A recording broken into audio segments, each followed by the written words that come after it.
Okay. And we are live. Are we? Good evening, everyone. We are the Home to Micro team.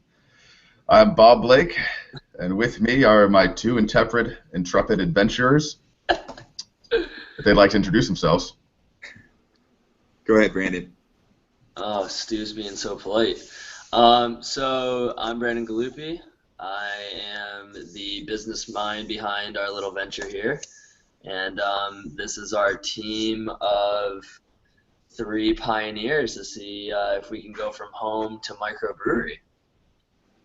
Nice, yeah, and I'm Stuart Blake. As you can guess by the last name, I am brothers with Bob, and I am the brewer in training for this operation here, although we all really are contributing in that area of the business. But we're just excited to get things started and finally kick off this live little feed here, so hopefully this goes smoothly, and just bear with us as we kind of, grow. Yeah, you'll be growing with us as well, so let's get this thing started. Right, and work at the Kings. And as I briefly mentioned, I'm Bob Blake, and I will be leading a lot of the content delivery, a lot of the planning, curation, the blog, items like that, as well as brewing beer and generally being a beeraholic. Cheers. Cheers. I'm still at work, but it won't be work for long. This is the real work. The Lord's work, as they call it. Bob, that raises a good point, got me kind of thinking, because we're all brewing. We all have different roles. So, like, I'm taking on business as well as brewing. Stu's taking on mainly brewing with some of the content creation, and Bob's taking on content creation with brewing.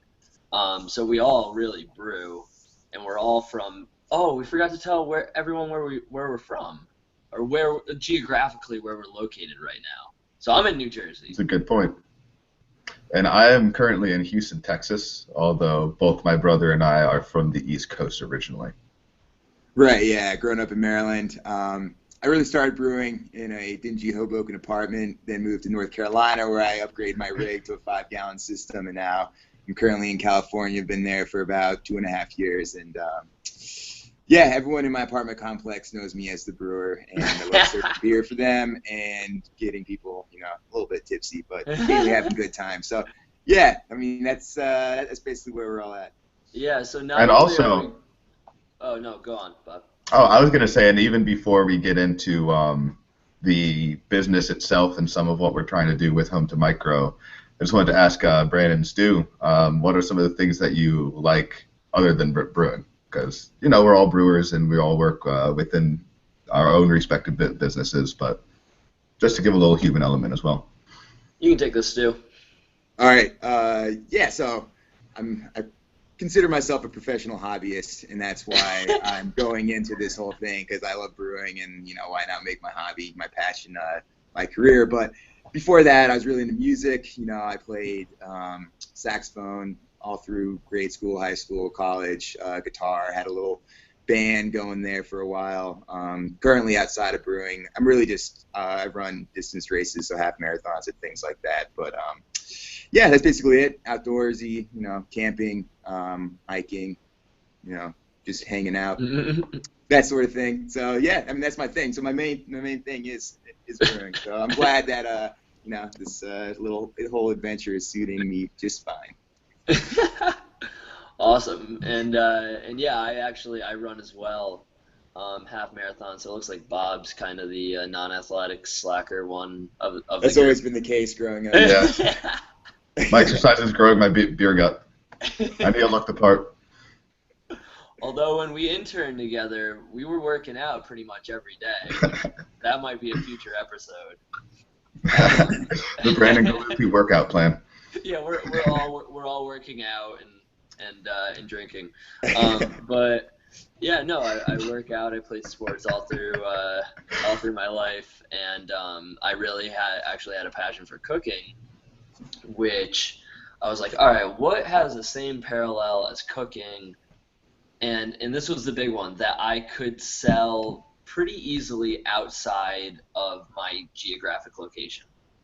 So, like, what am I going to do? Like, cook something and then just, like, throw it in the mail? Like, no, like, bottle beer and sell it. So I was thinking along those parallels of, like, okay, like, making beer is essentially cooking grains. And so I was thinking along the lines of, okay, with cooking, what else could I do? So that's how I got into it. So outside of brewing, yeah, running and drinking. Yeah, I think Good. there's a common That's good. theme here. I think we all like to dip on the suds a little bit, which no, nothing wrong with that. There's nothing wrong with that at Protein, all. carbonation, yeah, good fuel. And over here, somewhat similar to Stuart Blake as well, I grew up playing music where he was on the guitar and saxophone, I was on the piano and the tuba.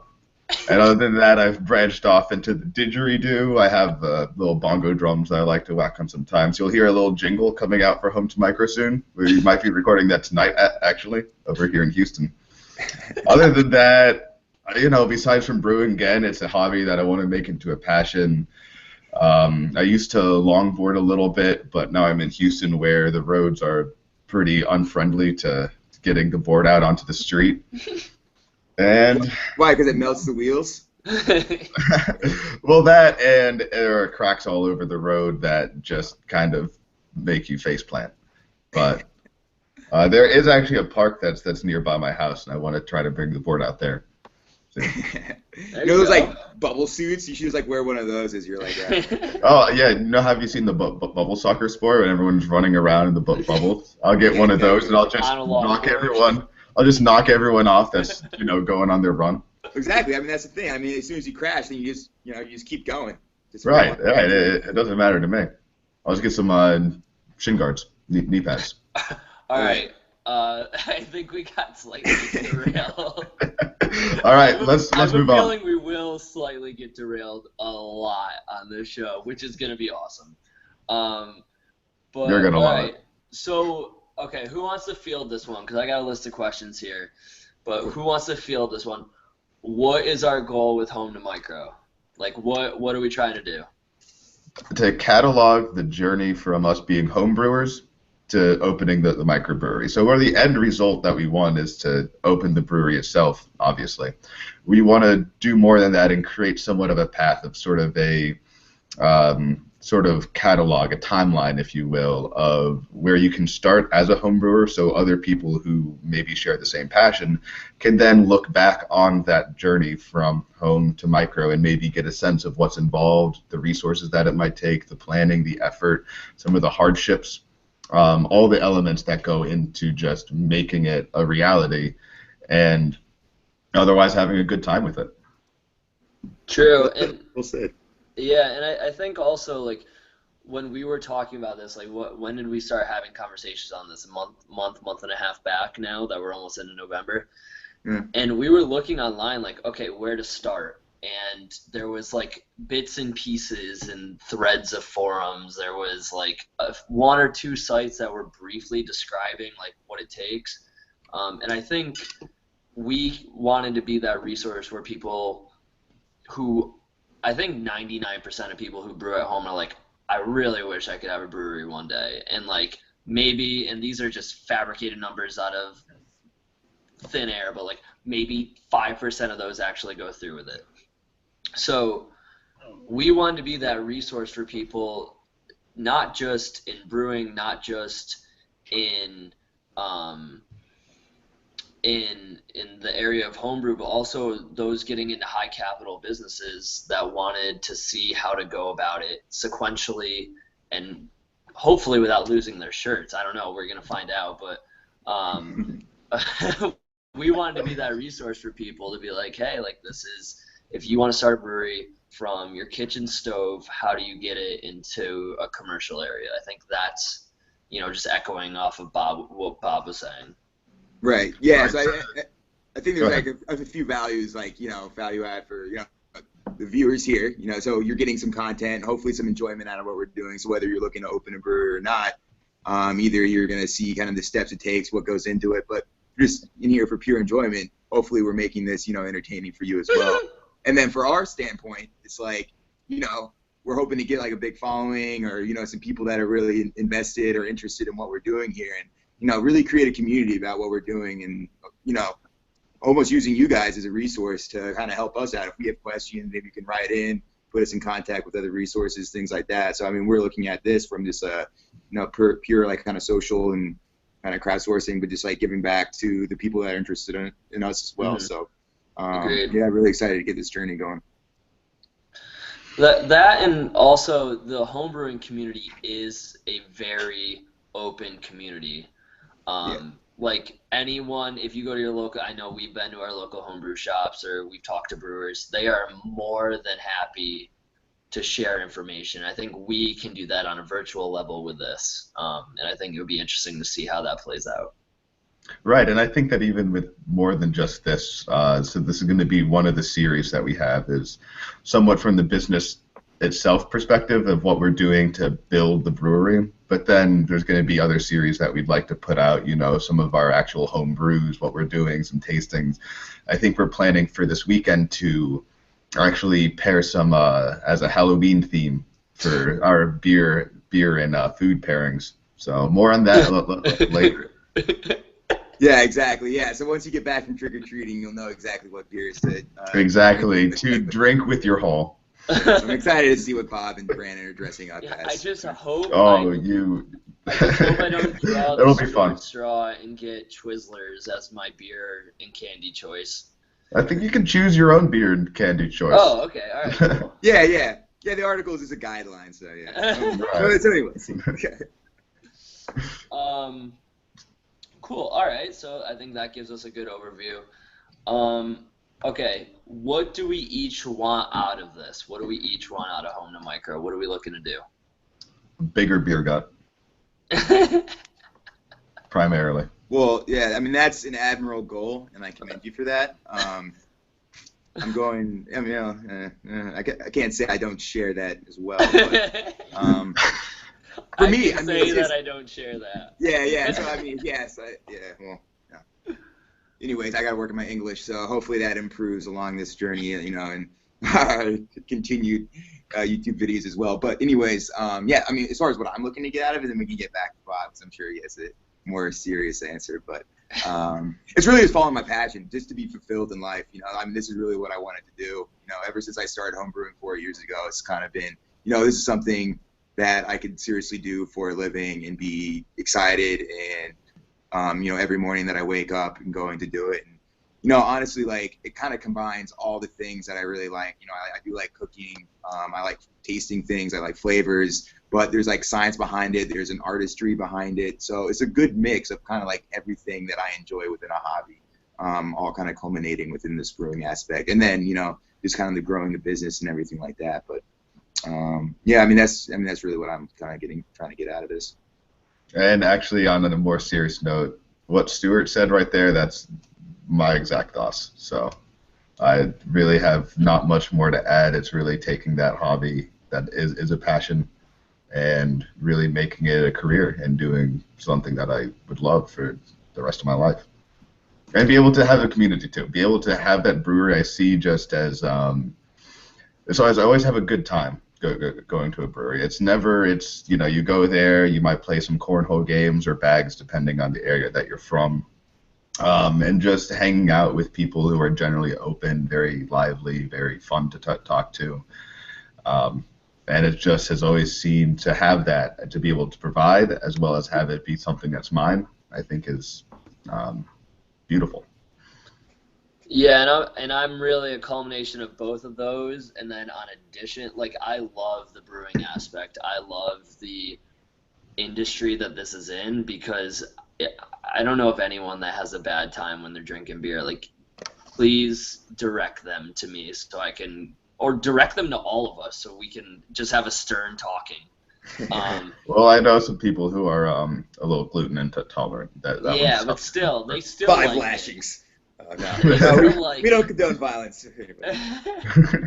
But the business thing that Stu kind of glossed over, the business thing, that, I mean, to take something, a product like beer, which is it has been the cornerstone of this country for years, hundreds of years, and then to take that and say, okay, you run the business on something like beer would be awesome. And that's what gets me excited about this, is both the creative aspects, the industry that it's in, and then actually being able to run a business and develop a strategy and understand, how we can get this product into people and really, develop something that people are genuinely going to enjoy every time that they see what we created. I think that's amazing. I think what's really cool is what you mentioned is that brewing really is an ancient industry, and to be part of that is, just being a part of human history. Yeah, the Vikings, and we need like science equipment and stuff, and the Vikings did it. Yeah. Like that just. I wonder whose beer was better though. True. Yeah. Thinking back to that, I mean, it makes me feel better about my setup. So I'm like, it's not that bad. Yeah. Right. At least it's not medieval. Still matching an igloo cooler, Apparently, each Viking family had a yeast strain on their own paddle. And that's, really? Yeah. So there was a story, not to derail. Story time. Sidetrack us, please. So it got passed down from generation to generation, this paddle that was within a family lineage, and they said you can only make the beer with the X paddle, the paddle that was handed down, and you couldn't make it with any other paddle. And what was on that was the family's yeast strain for like however long that paddle existed for. Isn't that crazy? Wow. Yeah. How did the yeast survive on that paddle? Let's go back to work I don't after this, know. but I might be. Does the paddle get like infected with wild yeast strains? Like, can the paddle go bad? Yeah, it would have to. I mean, no one said the beer was good, Bob. They just said it was beer. I mean, it could be like those nice, like, kind of Belgian-y kind of lambic style beers and just like put all this wild yeast into it. Who knows? Yeah. Yeah, All right. Absolutely. All right. Make a note of that. We're gonna do a wild Viking beer. Wild. I'm writing it down as we speak. Our opening. Yeah. We all need the Viking helmets on. Yeah. Oh, I already have my beer horn. Yeah. There you go. We'll have to go to a nearby park and hold a Viking funeral while we do our Viking episode. Yeah. Who's good at archery? Viking hornings. We'll need to practice our archery for that. Shoot the flaming arrow up. There you go. Okay. All right. What's next on the agenda? Moving on. All right. To set context, I think this is an important question. Yeah. What, on an experience level from 0 to 10, or however, from a qualitative measure you want to take it, where do you guys see yourself as brewers? As a current? Currently. Because this will set context for, okay, these people started when they were, very much a novice like myself, even though I went all in all grain brewing and invested in a Keyser that I built like a psycho.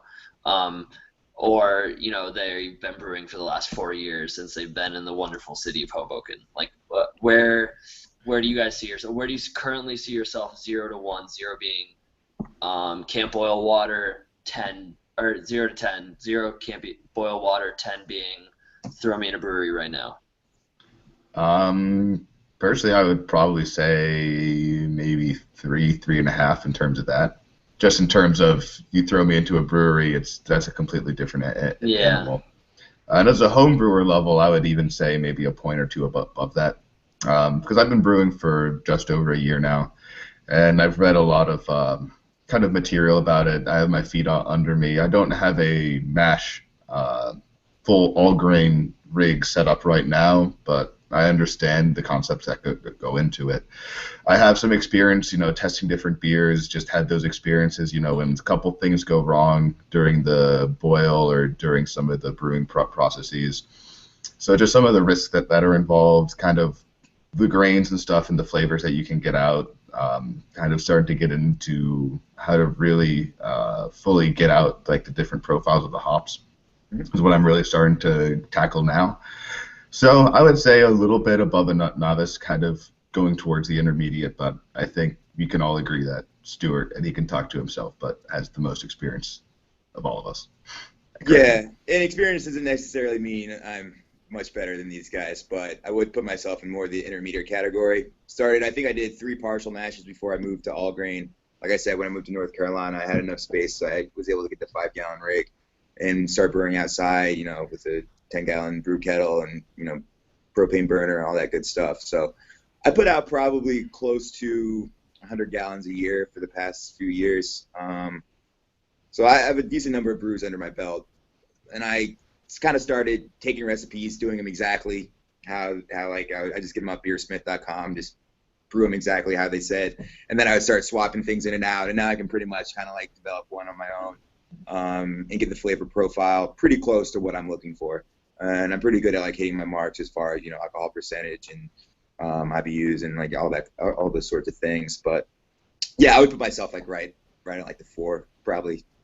Still, there's still a lot that I need to learn. One of the big aspects that I need to, one of my next focuses is really on water. So hopefully I can do like a little show later on where I'm going to do a little do yourself water filter, get it tested, see what types of stuff is going on in the San Jose water, and start like building out the profiles depending on different beers. You kind of want some harder, more like brewing salts for some of the IPAs to bring out the hop aspects. For some of the maltier beers, you want a little softer water for things like pilsners and whatnot. But it's gonna be a journey, and like kind of like a learning experience for all of us. And I think that's one of the things that we'll try to do is disperse knowledge throughout all of us and share it when we come together for these types of things. So really looking forward to doing that. And that's a good point. I think just playing off of that, just coming and going on this journey and the effort that's involved with really going through with this starting a microbrewery requires such a level of brewing knowledge and skill that we're all going to advance probably much faster than we would if we were just home brewing on our own as our hobby, rather than to really pursue it as true, brewmasters. Right. And yeah, I think I'm along the lines of the novice, even though, and I'll tell you like why I wanted to put this team together, why we kind of formed, is that I started brewing, I started all grain brewing because I wanted to understand what it took to make beer at a commercial level. Yes, it's not a commercial quantity, not even with commercial equipment, but it's not, out of, as John Palmer says, a dried, stuck to a box with the yeast on top of strapped to it and it's old and whatever it might be. I wanted to get into it because I wanted to understand the different flavor profiles. I think that's relative to any company or any business that you're getting into, is even if you're the business lead on it, even if you're the marketing guy on it, like whatever that might be, understand what it takes to actually produce good beer, and then you'll be able to resonate better with people that actually know how to do it. Right. And again, we're also all sharing recipes, so who's to say any of our recipes won't be one of the first to go to market. Obviously, Stu has the upper hand of doing a few hundred batches a year on his own for the last few years. But we all can contribute. I think, honestly, in my opinion, the thing that I think is going to take the recipe that we're going to go to, it might not be the first one, but it might be one of the first 5, is a culmination of all of ours. Of, this would be good, and this would be good in it too, but maybe you should try this, and that kind of develops our first one, because we all have we're all coming from different areas, we all have different tastes, and I wouldn't really be surprised if that was the case on our first one of our first few. Mm-hmm. Well put. What's Okay. going on? Last question, gents. What's next? Oh, nice. Brew more beer. Yeah. Or what? A lot more beer. Yeah, so I think we've alluded to a lot of it. Next, Saturday, we're going to come at you live, drinking, pairing some beer. So, obviously we'll be creating some content. That's one of the things. I think another thing we're going to come out is, some key learnings about what we learned from this and kind of over the course of the next week. Myself personally, I'm actually going to be in Belgium, land of the classic beers, for the next 2 weeks. So I'm hoping to we'll see. I mean, maybe I can get some interviews, but at least put together some videos and stuff like that. Show some videos, maybe pick out some potential glassware that we can go with, down the road, things like that. But that's a lot of it, and then just brewing, like just getting some recipes down and figuring out what we want to do. Doing some tastings between all of us, sending each other beers, brewing the same recipe, seeing how they come out, depending on who's brewing it and kind of the flavor profiles we're getting out of those. And I think at least that's what's next in my mind. How about you guys? And I think for myself too is like with the goals for the content and pushing all of this out through the different social media platforms is really starting to nail down a good schedule for that. Seeing what you, the viewers, like to see. How we can engage you more with our content, some of the items just to help building the audience, start to get some products out, start to get maybe some things that, so you can get some home to micro swag, maybe run some promotions, things like that, see any developments in that area. And of course, drinking copious amounts. Yeah, I think one thing. So, yeah, I think we got most of it. One thing also that we wanted to share, at least I want to share, on what's next is, and I put this in one of our previous blog posts, is we want to be fully transparent on the whole nine. We want, because that's the resource that we were looking for. So I think in what's next is like, okay, if you really want to start a brewery, like this is from a legalities perspective what you need to do. From what type of, like, that in and of itself could be a video series of like legal things that you have to go through to open a brewery. Oh, that'll be a fun one to watch. Yeah, I know. Oh my god. If we could get a soundbite of Law and Order to be the opening of that would be awesome. See what I can do. There might be some copyright issues with that, but I mean that we'll could get be part of the segment too. Don't worry about it. You can do it on the didgeridoo. Oh yeah, well yeah. If we what is it? Spoof it, then I think that follows a loophole of some kind. Yeah, sure. You just gotta change a few of the pitches. So. Yeah. Right. Yeah. See, finding legal loopholes is all part of the the brewing legal process. and live brewing process. Yes. So yeah, being fully transparent on the whole thing. That's obviously from my end. What's next, and then we just want to create great beers. We want to create engaging content. And we believe that if we do that, maybe not in that order, maybe simultaneously. If we do those two things simultaneously, I think we'll be successful. And I actually have no doubt that if we create a great product and great content that people actually notice us, I think that's what'll allow us to be successful. Right. Sweet. Bob, you going to close us off? You got to open and close us every time. Oh, shoot. All right. Well, hey, everyone, thanks for joining us. This was our first video. We don't really know what we're doing yet, so bear with us during this whole process. We hope that we were entertaining enough that you can watch us for however long this was, half an hour or so. But we'll look at the timing. But again, this is exciting for us. We really want to make this happen. We hope that we can start getting some beer and some products out to you soon. And otherwise, thanks for tuning in. Have a great night. Yeah. Like, comment, and subscribe. Yes. Later, cheers. Or as they say in Hungary, Ega Shigadre.